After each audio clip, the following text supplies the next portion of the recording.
नमस्कार, आप देख रहे हैं इंडिया न्यूज हरियाणा। मैं आपके साथ तरन्नुम जहां शेख। बुलेटिन की शुरुआत फटाफट अंदाज में। दिल्ली में कोरोना के बढ़ते संकट को देखते हुए सख्ती बढ़ा दी गई। अब दिल्ली में सभी प्राइवेट दफ्तरों को भी पूरी तरीके से बंद करने का आदेश दिया गया। दिल्ली डिजास्टर मैनेजमेंट अथॉरिटी ने यह आदेश जारी किया। सभी कर्मचारी वर्क फ्रॉम होम करेंगे। सभी प्राइवेट दफ्तर 50% क्षमता पर चल रहे थे। आदेश के तहत राजधानी में सभी रेस्टोरेंट और बार भी बंद किए गए हैं। अब रेस्टोरेंट से फूड आइटम्स की होम डिलीवरी और टेक ओवर की सुविधा रहेगी। अब तक रेस्टोरेंट और बार भी 50% क्षमता के साथ खुले हुए थे। दफ्तरों की बात करें तो सिर्फ एसेंशियल सर्विसेज के प्राइवेट दफ्तरों को इस नियम से छूट होगी।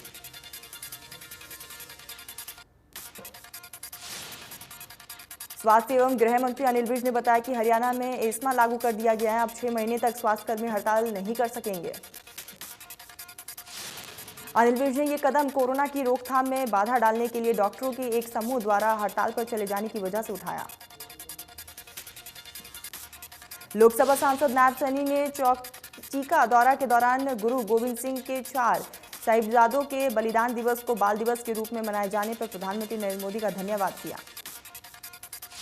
नायब सैनी ने कहा है कि पंजाब सहित 5 राज्यों में भाजपा की सरकार बनेगी। उन्होंने कहा है कि भाजपा सरकार ने सभी राज्यों में लोकहित के काम किए हैं। नायब सैनी बोले कि प्रधानमंत्री नरेंद्र मोदी ने देश में प्रत्येक वर्ग के लोगों के हित के लिए काम किए हैं, जिससे प्रदेश का हर नागरिक खुश और विकसित है।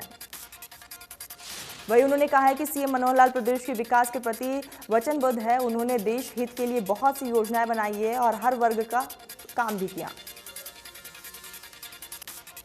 प्रदेश में आज सभी सरकारी अस्पतालों में डॉक्टर्स हड़ताल पर रहे। सरकारी डॉक्टरों ने एसएमओ की सीधी भर्ती के विरोध में हड़ताल का आह्वान किया। डॉक्टर ने बताया कि मांग पूरी ना होने पर 14 जनवरी से सब कुछ बंद होगा। अनिश्चितकाल हड़ताल करने की भी डॉक्टर्स ने चेतावनी दी। हिसार में सरकारी चिकित्सकों की हड़ताल के कारण ओपीडी सेवाएं ठप रही और मरीजों को बिना जांच के वापस लौटना पड़ा। सिर्फ इमरजेंसी मरीजों को ही चिकित्सकों ने अटेंड किया।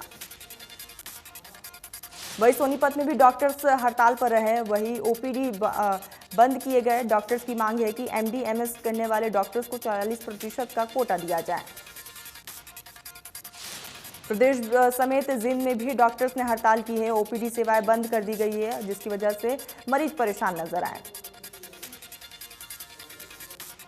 सिरसा में 3 सूत्री मांगों को लेकर सरकारी डॉक्टर्स हड़ताल पर है। जिले में करीब 147 सरकारी डॉक्टर्स हड़ताल पर है, जिनमें से कुछ निजी कार्यों के चलते हड़ताल में शामिल नहीं हुए।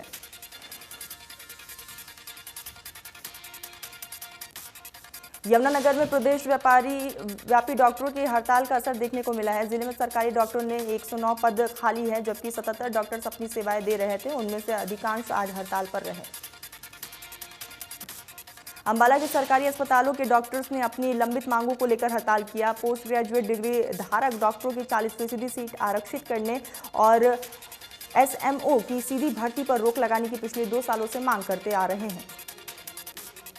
करनाल में सरकारी डॉक्टर अपनी मांगों को लेकर एक दिन की हड़ताल पर है। अस्पताल में ओपीडी सेवाएं प्रभावित रही, लेकिन आपातकालीन सेवाएं और वैक्सीनेशन का काम लगा रहा।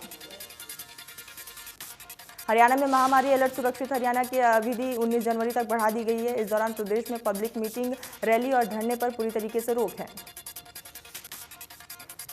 महामारी अलर्ट में ग्रुप ए में 8 और जिले शामिल किए गए, जिनमें सिरसा, रेवाड़ी, महेंद्रगढ़, जिंद, फतेहाबाद, कैथल, हिसार और भिवानी है। देश में कोरोना के मामलों में लगातार इजाफा देखने को मिला है। तेजी से बढ़ोतरी के बीच सोमवार से वरिष्ठ नागरिकों और स्वास्थ्यकर्मियों को कोरोना वैक्सीन की बूस्टर डोज दी जाएगी। पहले दिन 9 लाख वरिष्ठ नागरिकों और स्वास्थ्यकर्मियों को बूस्टर डोज दी गई है। देश में अब तक कोविड रोधी टीके की कुल 152.78 करोड़ खुराक दी जा चुकी है। डीसी कैप्टन शक्ति सिंह और एसपी वरुण सिंगला ने जिला सचिवालय में प्रिकॉशन डोज लगवाई है। डीसी ने कहा है कि जिले में कोविड से बचाव के लिए प्रिकॉशन डोज लगाने का कार्य जारी है। फरीदाबाद में 60 साल से ऊपर के बुजुर्गों ने बूस्टर डोज लगवाई है और प्रधानमंत्री नरेंद्र मोदी का आभार व्यक्त किया। पलवल में नागरिक अस्पताल में health care workers, frontline workers और 60 साल से ज्यादा उम्र के लोगों को बूस्टर डोज लगाई गई। नागरिक अस्पताल रेवाड़ी में पहले दिन 4000 लोगों को बूस्टर डोज देने का लक्ष्य रखा गया। देश में पिछले 24 घंटे में कोरोना के 1,68,000 से भी ज्यादा नए केसेस सामने आए। एक दिन में 277 लोगों की कोरोना से मौत।